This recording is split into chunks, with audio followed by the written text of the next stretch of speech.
What was the worst, most damaging way you took revenge? I used to have a feral cat living behind my apartment building. It would always piss and shit on my car. It hated people and didn't want to be touched, always running if you got to within 10 feet. Anyways, I got revenge on that bitch one day when I trapped her, took her to the vet, got her a checkup, and paid for some minor surgery. Then I got her adopted. Last I heard she lived with a toddler that picked her up and carried her everywhere. Fuck that cat. She got what she deserved. Yeah, good life will teach that son of a bitch. GRRRR face. Several years back, a girlfriend of mine had come over to my house to bring me some leftovers from a big family holiday party they had held at her house. While she was there, I said I had to take out the garbage, and so she sat down to use my computer. She logged onto her messenger and messed around on the computer for a bit. I came back in and she told me she had to hurry and get home because of some family emergency, so I walked her out to her car and kissed her goodbye. I went back upstairs and text messages to her phone were flashing all over my computer. She had forgotten to log out, and her telecom service provider and the messenger company had an agreement where texts could be sent/received via the computer. I read message after message for 7 hours, getting progressively more drunk as I did. From the one-sided content of the messages, I was able to ascertain that she was currently dating at least 5 different men and had actually left my house to go to one of her other boyfriend's house to spend the night. I continued to drink and read the messages well into the night. At about 1 o'clock I went to the payphone in front of my apartment and called the cell phone of a boyfriend at whose house she was staying. He answered groggily and I asked him to pass the phone to her. She answered jokingly, thinking that it was one of his friends, but suddenly was filled with shock and dismay when she recognized my voice. She accusingly went on the offensive, asking me how I'd gotten the number and yelling at me for being so suspicious. She hung up and then wouldn't answer either his phone or hers for the rest of the night. I continued to drink myself into a rage before compiling all of the texts and associated phone numbers in a Word file. I then added all of the texts she had sent me and pictures from overseas trips we had taken together that were slightly risque, but proved beyond all doubt that we were actually engaged in a sexual relationship. I wrote her a harsh email about how her betrayal was duplicitous and willfully cruel in nature, and that she was worse than any prostitute, because at least in prostitution all parties know all of the transactional costs of the relationship. She had met my mother. She had been a bridesmaid at another boyfriend's little sister's wedding and was discussing what furniture to buy after she got married to yet another boyfriend. I compiled all of this information and sent it to her, making sure to CC every person on her messenger list, all 70 of them: her mother, father, sister, brother, friends, acquaintances, coworkers, and all 5 boyfriends who had sent her texts that day. She became an urban legend among her friends, was forced to retreat from social life, cancel her phone, and close all of her SNS and Messenger accounts out of shame. I heard later that it became so bad that her parents had sent her overseas. I got phone calls from the other boyfriends the next day requesting a meetup. 4 of the 5 of us got together over beers to compare notes and text messages and dates/schedules, confirming that everything I had discovered was true. I vomited and shook with rage when I discovered what she was doing. But in retrospect, I'm still amazed how fully she was able to manipulate and maintain 5 different, serious and long-term relationships simultaneously. The complexity astounds me. It's almost worthy of a Baxter meme, if I weren't still so damn mad. I worried for a time about legal ramifications, because we live in a country where slander laws can be applied severely, even in cases where the slander is true. But I never really regretted what I did. If I spared at least one other man the heartache, rage, and trust issues I experienced, then it was worth it. TL. Doctor, girl cheated on me with 5 different guys. Sent the details to everyone she knew and ruined her life. Edit. For those wondering, we live in Korea, which has the law that covers slander. Is perhaps a poor choice of English equivalents on my part, but it is often translated as injury to a person's honor, defamation, slander, libel. It can be 100% true and still be a criminal offense. It's a common tactic of big corporations and the wealthy for silencing people on their crimes, but could undoubtedly have been applied to a case like this as well. Thanks for all the comments of support. I'm not really angry anymore. For a couple years I loathed all women. Trusted none of them, and often found myself waking in the middle of the night grinding my teeth and cursing.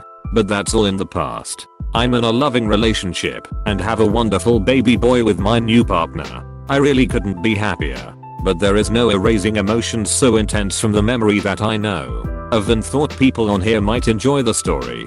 For those who've experienced similar things, I'd just like to tell you there is hope. So everyone has heard of the classic X-lax in the brownies trick, right? Well, my buddy pulled that weak sauce on me about a week ago, so I pulled this little ditty on him to show him just how much more worse it can get. So there is this awesome weight loss drug called Ali, which works by turning off the enzymes that digest ingested fats, so instead of being absorbed through the gut they are instead passed right through the GI tract. Well, I took said buddy out to a truce dinner at the local Asian buffet, pretty much fat covered fat in fat, and slipped him a dose mid-meal. The amount of raw sludge that has dripped, sloshed, and exploded out of that undeserving/deserving asshole is more revenge than I could ever hope for. When I was first out on my own, I went to live temporarily with some friends while I settled in and got my own place. I put most of my belongings in the storage unit of their apartment. I went back a week or so after moving into my own place to get my things, and my buddy told me that the guys he knows downstairs from him had taken my bed set. I went down to confront them about it, and when they opened the door I could see straight into their apartment and into the bedroom, and there was my bed. They denied it and said their uncle gave it to them and shut the door in my face. I asked my buddy if he knew which car they owned, and he did. He pointed it out. I checked the doors.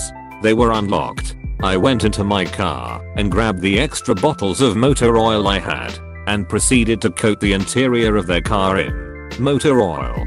The last bottle covered the driver's seat. Then I walked next door to the 7-Eleven, bought a carton of milk, and poured it into the vents of the car. Went paintballing. One dickhead thought it would be hilarious to shoot me in the back of the leg to see if it worked. Obviously it hurt like ducking crazy. Anyways, 2 rounds in, and we get put on the same team. He's forgotten about it because he's done about 30 other dickhead things since then. He walks about 10 feet in front of me as we begin the round and says, "Is everyone ready?"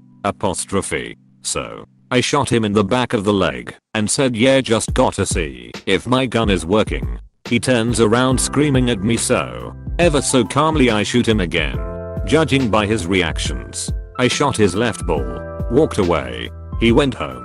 Victory. As an avid paintballer myself, when I can afford it. Ducky, man. There's always that dickhead who pulls shit like this. But left nut, you're a ducking god. Thank you. First job in retail, and I was really close with the rest of the team. Some newcomers were hired for the summer, which gave us some healthy competition. We were on commission. One girl kept stealing everyone else's sales, and when she was confronted she gave absolute no ducks and continued taking everyone's sales. Our schedule was always done on paper, and it is everyone's job to read their schedules properly for the following week. In the case you can't physically come into the store to write your schedule, you had to call and speak to a manager to read out your schedule over the phone. Anyways, she ends up calling and didn't ask for a manager to give her schedule. I gave her all the wrong shifts, which followed by termination due to job abandonment, missing work 3 shifts in a row. I worked in an office once, and the boss was a real prick. If you used any of your sick days, he would hold that against you at your yearly review. But if he was sick at all, or even just felt like it, he would stay home or go golfing. Well, there was a terrible flu going around. I was sick. A coworker was sick and throwing up in his trash bin. But none of us were allowed to leave. So when my boss went home super early, again, I went into his office and coughed and sneezed all over his mouse and keyboard. He got really sick a day later. In 6th grade, some kid made a snide remark in class about my name, and the whole class laughed. I saw him in the hallway carrying books the next day, so I kicked the back of his knee. The sound of teeth on linoleum still fills the spaces between my thoughts.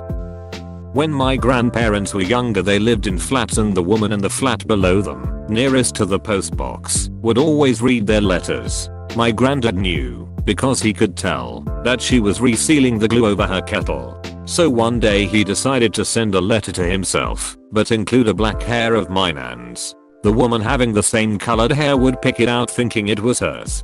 However, with this he also included a note saying, "Stop reading our letters, you nosy CNT." My granddad's a rather blunt guy. Needless to say, their post was never opened again, and he never received that letter back. I changed a battery for a guy I can't stand, so I didn't connect the auxiliary pack before I removed the battery from his car, so his clock and radio stations all got reset. I was playing Follow the Leader with my best friend in kindergarten. He was the leader and ran up the slide. We weren't supposed to run up the slide, but we were 5 years old and could make our own decisions. I followed him, but the teacher saw me and told me to sit down on the pavement until recess was over. So I told her that my friend went up it first and I just followed. The teacher called him over and asked if what I said was true, to which he said no. So then I told him we weren't friends until he said sorry. That showed him. He said sorry, and then we played Tony Hawk on his N64 after school. My little brother was a cunt. My parents got him a cat for his birthday. I could never have even dreamt of such a thing for myself. I made the cat love me more than it loved him. Do not duck with me. In Catholic grade school, we took notes for 1 hour every day in theology class, then were given an exam that covered the entire year. I deliberately waited until mid-May, then acted out in class so that I'd have a lunch detention. That basically means they leave you unattended in your classroom, doing some bullshit assignment while everyone else is out at recess. During lunch detention, I stole the theology notebook from a kid's desk. I hated him and threw it in the sewer on my way home. He had to borrow someone else's notebook and rewrite the entire year's worth of notes by hand. It took him over a week, working 3 to 4 hours per day. Edit. Thanks for the feedback. Some of you pointed out that I didn't give a backstory. I know it's cliche, but my grade school was very divided between the popular jock kids, most were also rich, and the rest of us. This kid was a popular jock and taunted me day after day. He was smaller than I was, but he was always surrounded by kids who were looking for an excuse to kick my ass, which happened more than once. So I just had to put up with it.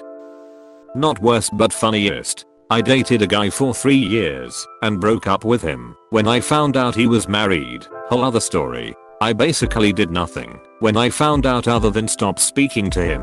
About 6 months later I was thinking about it and wanted to send a little jab, so I logged into the student library site with his student card info and ordered a few dozen books on adultery to be delivered to his office. Option available to grad students, which he shares with 2 colleagues. He's a computer science major, so the books were definitely not part of his studies. It was little, but gave me a laugh. Please subscribe and leave a like if you enjoyed this video, and if you want to see more of Reddit Universe.